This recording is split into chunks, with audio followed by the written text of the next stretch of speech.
Hello, in this video I have taken up a sonnet for explanation, that is Castle of Chillon. This is written by Lord Byron, and before I explain every line, I would like to give you a little background so that you will understand the poem, that sonnet, very easily and very effectively. Castle of Chillon is in Switzerland, and this castle is mentioned here by Lord Byron. This Castle of Chillon is one of the famous monuments in Switzerland because this is the castle where one of the greatest champions of liberty, Francois de Bonneward, was kept here as a prisoner in the dungeon of this castle. Dungeon means it is an underground, dark, damp and very dirty prison cell where prisoners are kept. When Lord Byron visited this castle, he came to know about the champion of liberty, that is Francois de Bonneward. Though he was born into a noble family, he did not approve of the tyrannical rule of the kings, or he did not approve of the monarchy.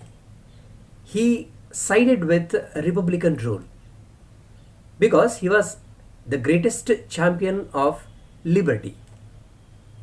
So the Duke of Savoy did not like this because he did not tolerate the resistance or opposition because of Bonneward. So therefore Bonneward was arrested and kept in the prison, and after some time he was released in the first instance, but later on, once again in 1530, he was again arrested, and this time he was kept in this dungeon of Castle of Chillon. That's why it is very famous. And Bonneward was simply not kept in the prison cell. He was chained. He was chained to a pillar. And it was 6 years he was there in the prison. And along with him, his brothers were also kept.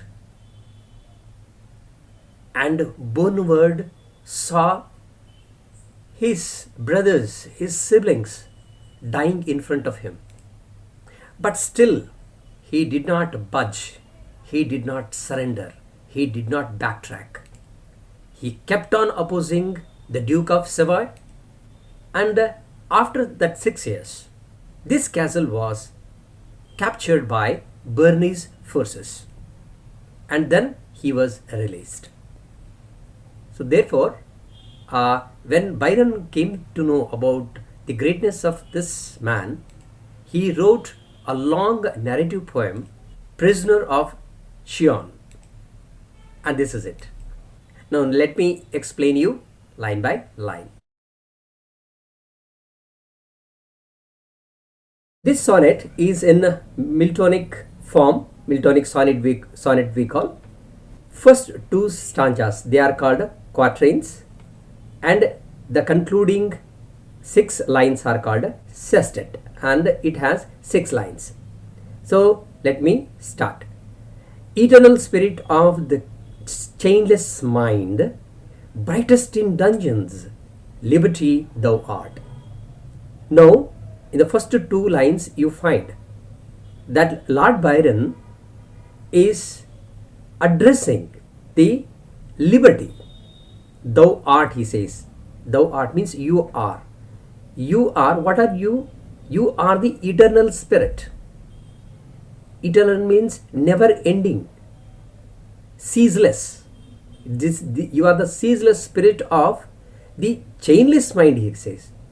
Chainless mind means the mind of a free thinker, a man who is very broad minded, the man who loves liberty, liberty of self and liberty of others.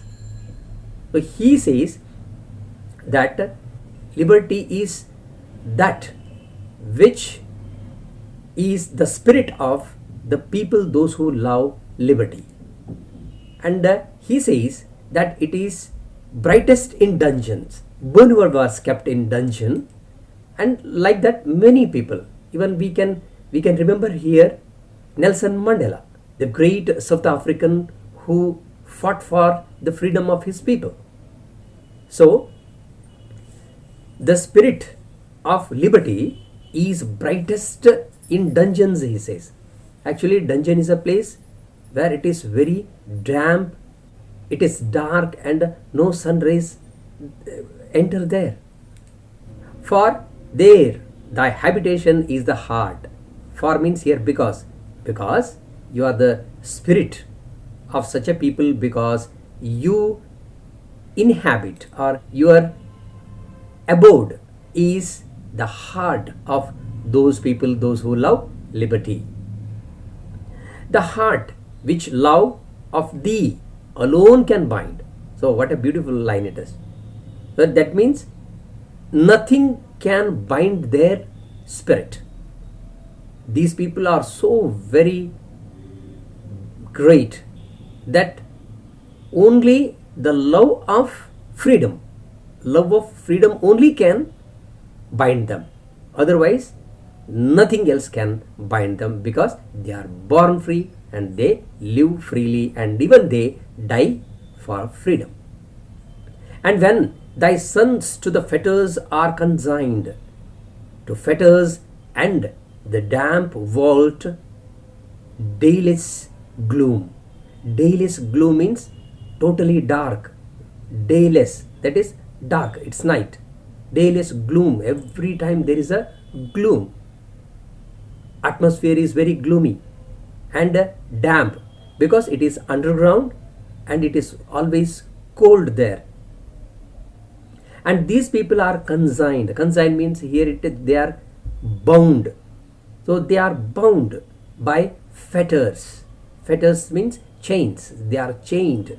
Now this is, see here how Bonward was chained. But still, having been there inside the prison, but still they love liberty. They die for liberty.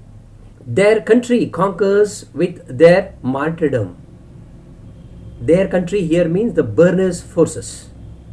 They conquered with their martyrdom. That is, many people sacrificed their life for the freedom, and freedom's fame. That is, when this freedom was very much famous, when it became famous, finds wings on every wind. That means it spread all over, because when the burners' forces captured the castle of Chillon, that time Bonward and all other prisoners were released.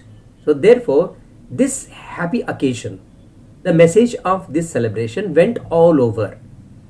Therefore, every wind, he says, that everywhere, every wind took this message to the people. And now we are coming to the sestet part. In the sestet part, now he is addressing Chillon, that is a place. Chillon, thy prison is a holy place. He calls the prison as a holy place, because this is a place where the champions of liberty were kept as prisoners. It was an underground dungeon in the castle of Chillon. The famous among them was Francois de Bonward. And thy sad floor and altar, for it was trod until his very steps have left the trace. Now he says that the floor where Bonward was imprisoned, it was trodden by him, it was walked upon by him. That is, his footsteps were there. So he kept on walking in that restricted area, because now here in this picture you can see the length of the chain. So he could walk in that restricted area how much those chains allowed him. That place was worn out because of continuous walking and the rubbing of those chains. So he refers to that as the sad place where Bernward as well as his brothers and some others, they were all kept in that prison. And he calls it as an altar, for it was trodden by the great freedom lovers, worn because of wearing out. They left the trace, their footprints, as if thy cold pavements were a sod. That is, these footprints are so very prominent. You can very well see those footprints. They are like the footprints which are made on the lawn, that is on the grass. So that much prominent they are, people. Therefore, they left the imprints. They left the traces of their footsteps. As if thy cold pavements were a sod. Sod means grass. By Bernward, here he mentions the name, by Francois de Bernward. May none those marks efface. Now he wishes, the poet wishes that these marks should never be erased. For means because they appeal from the tyranny of God. Because they will be an inspiration for the generations to come. Those people, those who love liberty, for them these marks, these footprints are the greatest inspiration. Therefore he says they should not be erased. They should be kept as monuments. And really now also they are kept as monuments, and many people go and see those marks, and they are from the tyranny of God. The word tyranny should not be taken in its literal sense. It is, you can take it as a benevolence of God. They are liked, they appeal from the benevolence of God. For the summary and explanation in Kannada, there is another video. Please subscribe this channel and go to the playlists and select degree students. There are some more videos which you may like.